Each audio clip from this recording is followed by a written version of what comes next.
Now I'll discuss this in the caption, but I want you to prep the potatoes as far in advance as possible because we're going to soak them in water to get rid of some of the starch. So peel your potatoes, chop them up into chips and stick them in some cold water for a couple hours if possible. I peel and soak my potatoes generally the day that I know I'm going to use them. Ideally I would suggest a couple hours at least. That just gets some of the starch out of the potatoes before cooking them. So you can see the water's a wee bit cloudy, that'll be the starch that the water's drawn out of the potato. So peel your potatoes, put them in water, let them sit for a few hours. We're going to get rid of this water and put them into fresh cold water to boil them.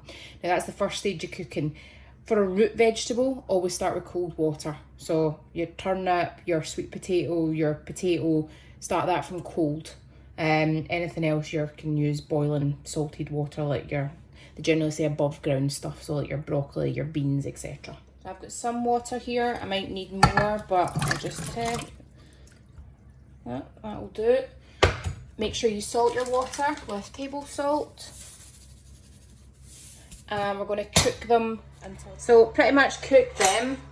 Can slide my knife through, and that's what we're looking for. So drain them out, get a baking tray, forgot the name of that there, and spread your chips out on the baking tray once they've been drained, and we're going to put them in the fridge to cool down. So I've just spread a baking tray with foil. I'm going to get my chips. Just make sure they're all thinly spread out on the tray and stick them in the fridge to cool down. So this just makes sure that we'll have cold chips ready to go in the deep fat fryer or your oil on your hob, and it'll just make the outside really nice and crispy because they'll have dried out in the fridge. Make the tartare sauce. I want you to weigh out your mayonnaise and then finely chop your cornichons and capers.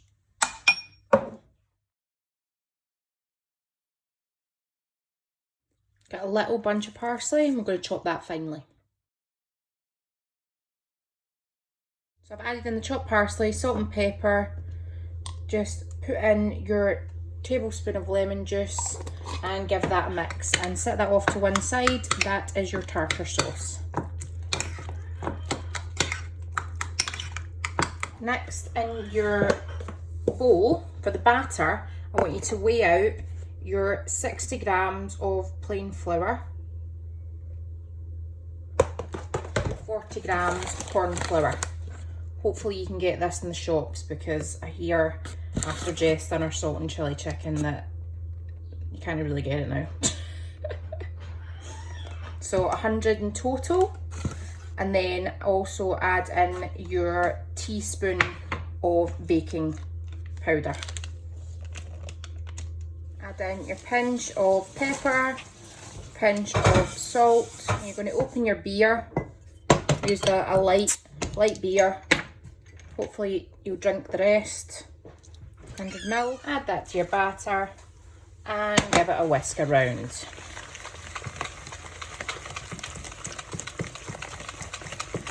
Your batter should resemble a nice thick cream. That's what we're looking for. Interestingly, this is a little bit thicker than the last time, and I don't know whether that's because of the beer or not, so I'm just adding a little touch more. There we go. So it should move like that. If you can think of like cream, that's what it should look like. This is where we go into multitasking. I'm going to heat up 2 pots of oil, one for the chips and another one for the fish. So I'm going to cook the fish in this one, and then just a normal pot for the chips that have been sitting in the fridge and are now cool and dry on the outside. I'll show you the chips.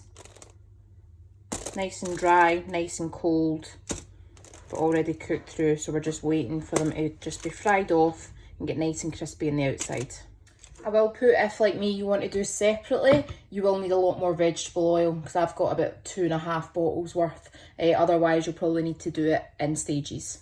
Put some plain flour onto a plate, because before we coat it in the batter, we're going to coat the cod fillets in the flour.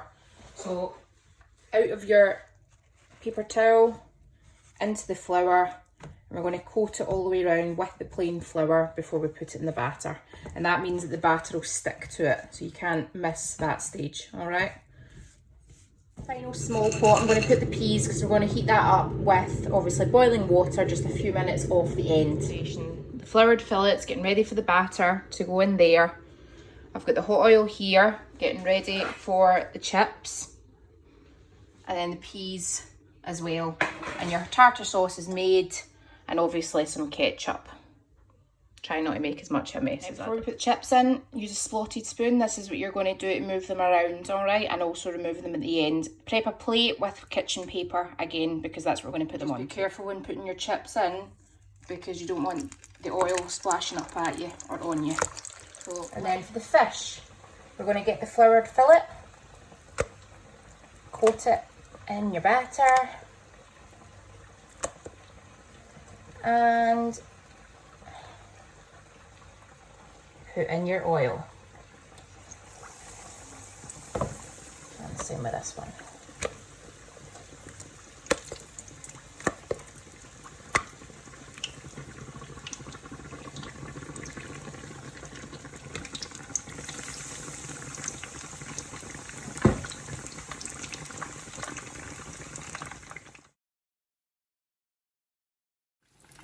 That's us get the fish cooking and the fries cooking, and you're just going to keep checking them.